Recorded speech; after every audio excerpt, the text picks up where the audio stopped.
ನಮಸ್ಕಾರ ಎಲ್ಲರಿಗೂ ಹೆಂಗಿದ್ದೀರಾ? ಮನೆಯಲ್ಲಿ ಮಕ್ಕಳಿದ್ದಾಗ, ಮಕ್ಕಳಿಗೆ ರಜಾ ಇದ್ದಾಗ, ಅವು ಅದು ಮಾಡಿಕೊಡಮ್ಮ, ಇದು ಮಾಡಿಕೊಡಮ್ಮ, ಅದು ಅದು ಅದು ಇದು ಏನಾದರೂ ಒಟ್ಟು ತಿನ್ನೋದಕ್ಕೆ ಮಾಡಿಕೊಡ್ರಿ ಅಂತೇಳಿ ಹಿಂಬಲತ್ತಿರ್ತವೆ. ಏನು ಮಾಡಿಕೊಡೋದು? ಎಲ್ಲ ಏನೇ ಸಿಹಿ ತಿಂಡಿ ಮಾಡೋಕ್ಕೆ ಹೋದರೆ ಅರ್ಧ ಅರ್ಧ ದಿನ ಹೋಗುತ್ತೆ, ಇಲ್ಲ ದಿನ ಪೂರ್ತಿ ಹೋಗ್ಬಿಡುತ್ತೆ. ಎಲ್ಲ ಮನೆ ಕೆಲಸಗಳು ನೀಗಿಸಿ ಇವನ್ನೂ ಮಾಡ್ಬೇಕಂತಂದರೆ ತಲೆ ಕೆಟ್ಟೋಗುತ್ತೆ. ಅದಕ್ಕೆ ಗಾಢ ಆಗ್ತಕ್ಕಂಥ ಒಂದು ಸಿಹಿ ತಿಂಡಿನ ನಾನಿವತ್ತು ನಿಮಗೆ ತೋರ್ಸೋಕ್ಕೆ ಅಂತ ಬಂದಿದ್ದೀನಿ. ಎಷ್ಟು ಗಾಢ ಆಗುತ್ತೋ ಅಷ್ಟೇ ರುಚಿಯಾಗಿರುತ್ತೆ. ಮಕ್ಕಳಂತೂ ಇಷ್ಟಪಟ್ಟು ತಿಂತವೆ. ಹಗಲೆಲ್ಲ ಕೇಳ್ತವೆ ಬೇಕಾದರೆ. ನೀವು ಒಂದು ಸತಿ ಮಾಡಿಕೊಟ್ಟು ನೋಡಿರಿ, ಅಮ್ಮ ಅದನ್ನೇ ಮಾಡಿಕೊಡಮ್ಮ ಅಂತ ಕೇಳ್ತವೆ. ಅಷ್ಟು ಚೆನ್ನಾಗಿರುತ್ತಿದು.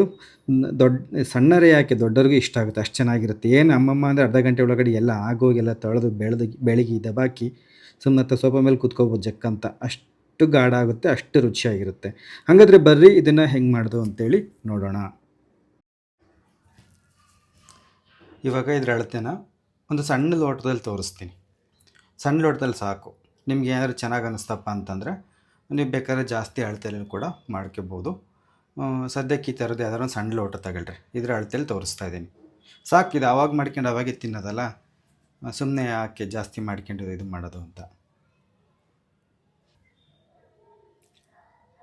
ಈ ಲೋಟದಲ್ಲಿ ಅರ್ಧ ಲೋಟ ಅಕ್ಕಿ ಹಿಟ್ಟು ನೋಡಿರಿ, ಅರ್ಧ ಲೋಟ ಅಕ್ಕಿ ಹಿಟ್ಟು ತಗೊಂಡಿದ್ದೀನಿ. ಇದನ್ನ ಇದಕ್ಕೆ ಹಾಕ್ಕೊಳ್ರಿ. ಅರ್ಧ ಲೋಟ ರಾಗಿ ಹಿಟ್ಟು ನೋಡಿರಿ, ಅದೇ ಲೋಟದಲ್ಲಿ ಅರ್ಧ ಲೋಟ ರಾಗಿ ಹಿಟ್ಟನ್ನು ತಗೊಂಡಿದ್ದೀನಿ. ಅರ್ಧ ಲೋಟ ಇಲ್ಲ ಅಂತಂದರೆ ಅದಕ್ಕಿನ್ನೊಂಚೂರು ಕಮ್ಮಿ ಗೋಧಿ ಹಿಟ್ಟು.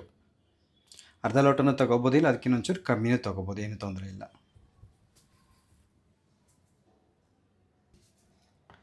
ಅರ್ಧ ಲೋಟ ಸಣ್ಣ ರವೆ, ಚಿರೋಟಿ ರವೆ, ಬಾಂಬೆ ರವೆ ಅಂತ ಕರಿತೀವಲ್ಲ, ಸಣ್ಣ ಉಪ್ಪಿಟ್ಟಿನ ರವೆ ಅಂತ, ಅದನ್ನು ಕೂಡ ಅರ್ಧ ಲೋಟದಷ್ಟು ತಗೊಳ್ರಿ.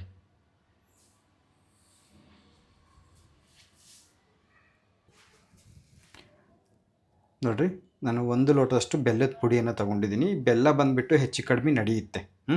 ಕೊನೆಗೂ ಕೂಡ ಸೇರಿಸ್ಕೋಬೋದು. ಸದ್ಯಕ್ಕೆ 1 ಲೋಟದಷ್ಟು ಬೆಲ್ಲ ಅಥವಾ ಸಕ್ಕರೆ ಯಾವುದಾದ್ರೂ ಆಯಿತು. ಅದೇ ಲೋಟದಲ್ಲಿ 1 ಲೋಟದಷ್ಟು ಬೆಲ್ಲ ತಗೊಳ್ರಿ. ಸಕ್ಕರೆನೂ ಹಾಕ್ಕೋಬೋದು, ಹೇಳಿದ್ನಲ್ಲ, ಸಕ್ಕರೆ ಇಲ್ಲ ಬೆಲ್ಲ ಯಾವುದಾದ್ರೂ ಆಯಿತು. ಹಂಗೆ 1-2 ಏಲಕ್ಕಿನ ಹಂಗೆ ಒಂಚೂರು ಗೋಲ್ಡನ್ ಕುಟ್ಟಿ ಹಾಕ್ರಿ, ದೊರ್ಗಬರ್ಗ ನೋಡಿರಿ. ಹಿಂಗೆ ದೊರ್ಗಬರ್ಗ ಕುಟ್ಟಿ ಸಿಪ್ಪೆ ಸಮೇತ ಹಾಕ್ತಾಯಿದ್ದೀನಿ. ಹಾಕ್ರಿ, ಚೆನ್ನಾಗಿರ್ತದೆ ಒಂಥರ.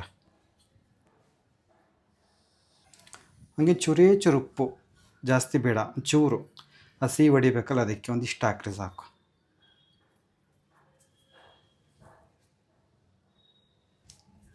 ಈಗ ಸ್ವಲ್ಪ ಹಸಿ ತೆಂಗಿನಕಾಯಿ ತುರಿ. ನಿಮ್ಗೆ ಅಳತೆ ಹೇಳ್ಬೇಕಂದ್ರೆ ಅದೇ ಲೋಟದಲ್ಲಿ 1 ಲೋಟ ತೊಗೊಂಡ್ರು ನಡೆಯುತ್ತೆ. ಇದು ಕಾಯಿ ತುರಿ ಜಾಸ್ತಿ ಹಾಕಿದಷ್ಟು ರುಚಿ ಚೆನ್ನಾಗಿರುತ್ತೆ. ಅಂದಾಜು ಎಷ್ಟಾದ್ರು ಹಾಕ್ರಿ, ಜಾಸ್ತಿ ಆದರೂ ಹಾಕ್ರಿ, ಕಡಿಮೆ ಆದರೂ ಹಾಕ್ರಿ, ಏನೂ ತೊಂದರೆ ಇಲ್ಲ. ಜಾಸ್ತಿ ಬಿದ್ದರೆ ರುಚಿನೂ ಚೆನ್ನಾಗಿರುತ್ತೆ. ಈಗ ಇದನ್ನ ಎಲ್ಲದನ್ನು ಒಂದು ಸತಿ ಚೆನ್ನಾಗಿ ಈ ಥರ ಕಲಸ್ರಿ.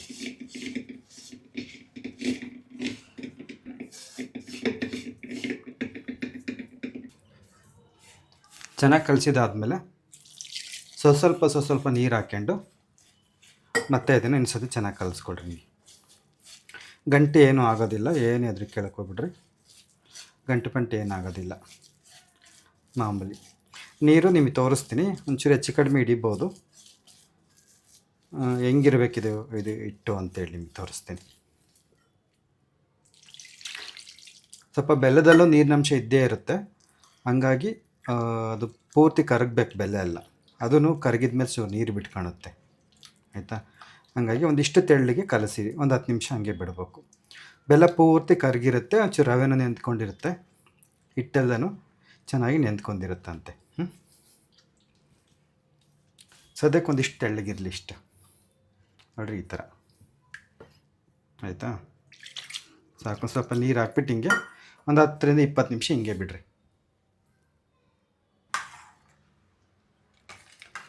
ಅದರಲ್ಲಿರೋ ರವೆ ನೀರು ಕುಡ್ಕೊಂಡ್ಮೇಲೆ ಇನ್ನೊಂಚೂರು ಗಟ್ಟಿಗಾಗುತ್ತೆ. ಹಾಗೆ ಬೆಲ್ಲದಲ್ಲಿರ್ತಕ್ಕಂಥ ನೀರಿನಂಶನ ಬಿಟ್ಕೊಂಡ್ಮೇಲೆ ಮತ್ತೊಂಚೂರು ತೆಳ್ಳಗೂ ಆಗುತ್ತೆ.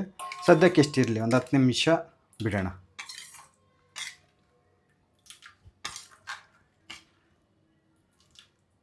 ಇವಾಗ ಇದನ್ನು ಮಾಡಲಿಕ್ಕೆ ನಾನು ಕಬ್ಬಿಣದ ಹಂಚು ತೊಗೊಂಡಿದ್ದೀನಿ. ಈ ಥರದ ಹಂಚುಗಳು ಎಲ್ಲರ ಮನೆಗೂ ಒಂದೊಂದು ಇರಬೇಕು. ಭಾಳ ಚೆನ್ನಾಗಿರ್ತವೆ. ಅಂತೂ ಒಂದಿಷ್ಟು ಮಂದನವಿರಬೇಕು.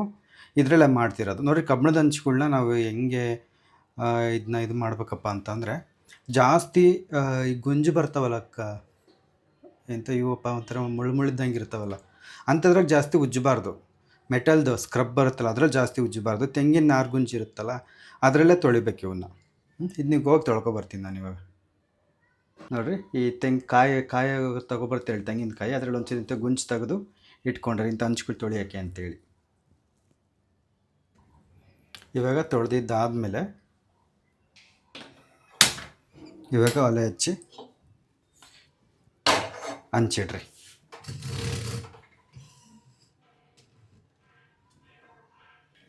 ಸಣ್ಣೂರಿನಲ್ಲೇ ಬಿಸಿ ಮಾಡಿರಿ ಮೊದಲು. ಇದು ನೀರೇನಿದೆ ಇದ್ರ ಮೇಲೆ ಇದೆಲ್ಲ ಹೋಗ್ಬೇಕು. ಈಗ 1-2 ಹನಿ ಎಣ್ಣೆ ಹಾಕ್ಬಿಟ್ಟು, ಒಂದು ಕಾಟನ್ ಬಟ್ಟೆ ಇದ್ದರೆ ಅದರಲ್ಲಾದರೂ ಒರೆಸ್ಬೋದು, ಇಲ್ಲ ಅಂತಂದರೆ ಈ ಥರ ಟಿಶ್ಯೂ ಪೇಪರ್ ಇರುತ್ತಲ್ಲ ಇದರಲ್ಲಾದ್ರೂ ಅಷ್ಟೇ ಚೆನ್ನಾಗಿ ಎಲ್ಲ ಕಡೆಗೂ ಈ ಥರ ಹಿಂಗೆ ಒರೆಸ್ಬೇಕು ಎಣ್ಣೆ ಹತ್ತೋ ತನಕ.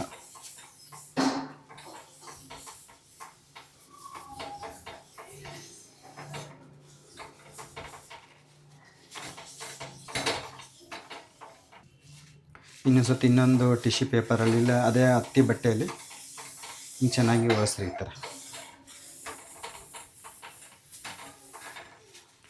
ಕಬ್ಬಿಣದ ಹಂಚು ಆಗಿರೋದ್ರಿಂದ ನೀವು ಎಷ್ಟು ಸತಿ ಒರೆಸಿದ್ರೆ ಒಂಚೂರು ಹಿಂಗೆ ಅದು ಕರಗದಂಗೆ ಆಗ್ತಿರುತ್ತೆ. ಎಲ್ಲ ಕಬ್ಬಿಣದ ಹಂಚುಗಳು ಹಂಗೇನೆ. ನೋಡ್ರಿ ಇಲ್ಲಿ ನಾನು ಇನ್ನು ಸ್ವಲ್ಪ ನೀರು ಸೇರಿಸ್ತೀನಿ ಇದಕ್ಕೆ. ಒಂಚೂರು ತೆಳ್ಳಗಿರ್ಬೇಕಿದೆ, ಗಟ್ಟಿಗಿರಬಾರ್ದು, ತೆಳ್ಳಗಿರಬೇಕು. ಇನ್ನು ಸ್ವಲ್ಪ ನೀರು ಹಾಕಿ ಇನ್ನೊಂಚೂರು ತೆಳ್ಳಗೆ ಮಾಡ್ಕೊತೀನಿ.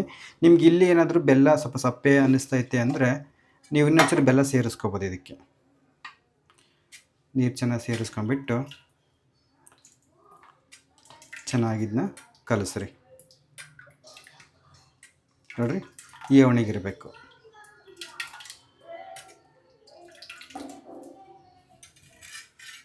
ಇವಾಗ ಒಂಚೂರು ಅಕ್ಕಿ ಹಿಟ್ಟು ಅಥವಾ ಯಾವ ಹಿಟ್ಟಾದರೂ ಸರ್, ಅಕ್ಕಿ ಹಿಟ್ಟು, ರಾಗಿ ಹಿಟ್ಟು, ಜೋಳದ ಹಿಟ್ಟು ಯಾವುದಾದ್ರೂ ಆಯಿತು, ಅದನ್ನ ಹಾಕೋದಕ್ಕೂ ಮುಂಚೆ ಒಂಚೂರು ಹಿಂಗೆ ಇಟ್ಟು ಉದುರಿಸಿ. ಇದನ್ನು ಮಾಡೋದ್ರಿಂದ ನಾನ್ ಸ್ಟಿಕ್ ಥರ ಆಗುತ್ತೆ, ಹಂಚು ಅಂಟ್ಕೆಂಬಲ್ಲ. ದೋಸೆಗಳೇ ಆಗಲಿ, ರೊಟ್ಟಿಗಳೇ ಆಗಲಿ, ಚಪಾತಿಗಳೇ ಆಗಲಿ, ಈ ಥರ ಹಿಟ್ಟಾಕಿ ಒಂಚೂರು ಉರಿಬೇಕು ಇದರಲ್ಲೇ ಹಿಂಗೆ. ಆವಾಗ ಯಾವುದೇ ಕಾರಣಕ್ಕೂ ಅಂಟ್ಕೊಳ್ಳೋದಿಲ್ಲ. ನಾನ್ ಸ್ಟಿಕ್ಕಿಗೆ ಹೆಚ್ಚಾಗಿ ಬರ್ತವೆ, ಅಷ್ಟು ನಯಸ್ಸಾಗುತ್ತೆ ಇದು.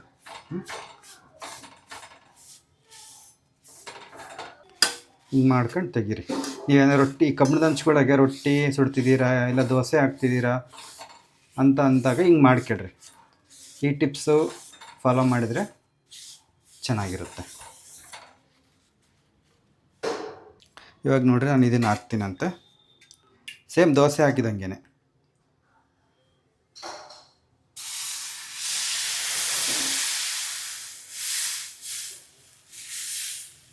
ಒಂಚೂರು ಹಿಂಗನ್ರಿ.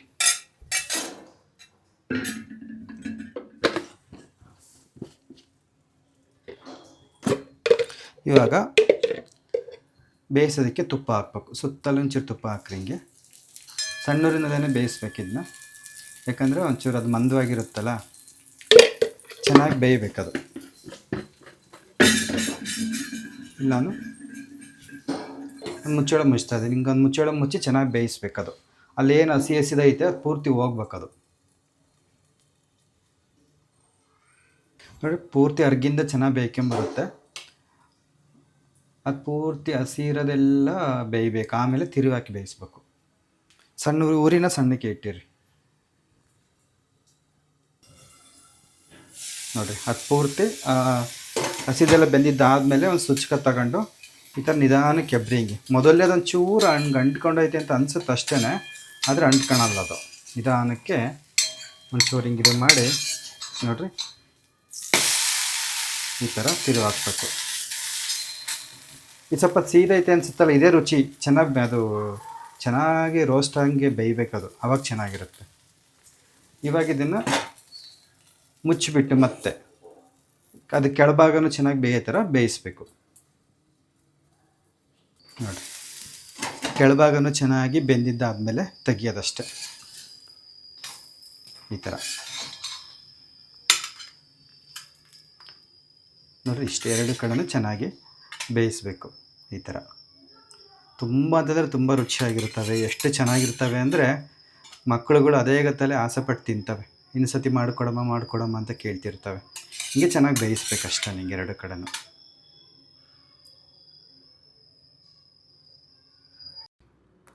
ಇಷ್ಟೇ ನೋಡಿರಿ. ಮಿಕ್ಕಿರೋ ಹಿಟ್ಟನ್ನು ಕೂಡ ಇದೇ ಥರ ಮಾಡಿಕೊಂಡ್ರಿ ಅಂತಂದರೆ ರುಚಿ ರುಚಿಯಾದ ಈ ಒಂದು ಸಿಹಿ ತಿಂಡಿ ಸಿದ್ಧವಾಯಿತು ಅಂತಲೇ ಅರ್ಥ. ತುಂಬ ಅಂತಂದರೆ ತುಂಬ ಚೆನ್ನಾಗಿರುತ್ತೆ. ನೀವು ಒಂದು ಸಲ ಮಾಡ್ಕೊಂಡು ತಿಂದು ನೋಡಿ, ನೀವೇ ಹೇಳ್ತೀರಾ. ಗಾಢನೂ ಆಗುತ್ತೆ. ಆಮೇಲಿಂದ ಇನ್ನೊಂದು ಏನಪ್ಪ ಅಂತಂದರೆ ಇದನ್ನು ಮಾಡಲಿಕ್ಕೆ ಈ ಥರ ಹಂಚು ಸ್ವಲ್ಪ ತಗ್ಗಿರಬೇಕು. ಅಂದರೆ ಕಾನ್ಕೇವ್ ಅಂತೀವಲ್ಲ ಆ ಥರ ಇರಬೇಕು. ಫ್ಲಾಟಾಗಿತ್ತು ಅಂತಂದರೆ ನೀವು ಬೇಕಾದರೆ ದೋಸೆ ಥರ ಹಾಕ್ಕೋಬೋದು. ಅದಕ್ಕಿಂತ ಈ ಥರ ತಗ್ಗಿರ್ತಕ್ಕಂಥ ಬಾಣಲಿ ಅಥವಾ ಹಂಚುಗಳಲ್ಲಿ ಮಾಡೋದ್ರಿಂದ ಇದ್ರ ರುಚಿ ತುಂಬ ಅಂತಂದರೆ ತುಂಬ ಚೆನ್ನಾಗಿರುತ್ತೆ. ನಿಮ್ಮ ಹತ್ರ ಈ ಥರದ್ದು ಹಂಚಿಲ್ಲ ಅಂತಂದರೆ ನೀವು ಬಾಣಲಿ ಇರುತ್ತಲ್ಲ, ಬಾಣಲಿನಲ್ಲೂ ಅಷ್ಟೇ ಸ್ವಲ್ಪ ಎಣ್ಣೆಯನ್ನು ಹಾಕಿಬಿಟ್ಟು ಅದು ಸ್ವಲ್ಪ ನಾನೇನು ಹಿಟ್ಟನ್ನು ಉದುರಿಸಿದ್ನಲ್ಲ ಆ ಥರ ಹಿಟ್ಟನ್ನು ಉದುರಿಸ್ಬಿಟ್ಟು ಅದು ತೆಗೆದುಬಿಟ್ಟು ಮತ್ತೆ ಹಾಕಿದ್ರಿ ಅಂತಂದರೆ ಅದರಲ್ಲೂ ಕೂಡ ಚೆನ್ನಾಗಿ ಎದ್ದೇಳುತ್ತೆ. ಏನು ಅಂಟ್ಕೊಳ್ಳೋದು ಆ ಥರದ್ದೇನೂ ಆಗೋದಿಲ್ಲ. ಸ್ವಲ್ಪ ನಿಧಾನಕ್ಕೆ ತೆಗಿಬೇಕು. ಸ್ವಲ್ಪ ಚೆನ್ನಾಗಿ ಕಾದಿರಬೇಕು ಹಂಚು, ಆಯಿತಾ? ಇದು ಇಷ್ಟು ಮಾಡಿದ್ರಿ ಅಂತಂದರೆ ನಿಮ್ಗೆ ಯಾವುದೇ ರೀತಿ ತ್ರಾಸು ಅಂತ ಅನ್ಸೋದಿಲ್ಲ. ಗಾಢನೂ ಆಗುತ್ತೆ, ಚೆನ್ನಾಗೂ ಇರುತ್ತೆ.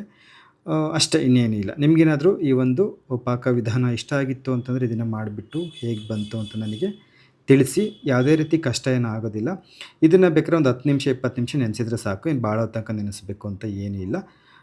ನೋಡಿರಿ ಎಷ್ಟು ಚೆನ್ನಾಗಿ ಬರ್ತಿದ್ದಾವೆ. ಸರಿ ಆಯಿತು, ನಾನು ಮತ್ತೆ ನಿಮ್ಮನ್ನು ಭೇಟಿ ಮಾಡ್ತೀನಂತೆ. ಧನ್ಯವಾದಗಳು. ನಮಸ್ತೆ.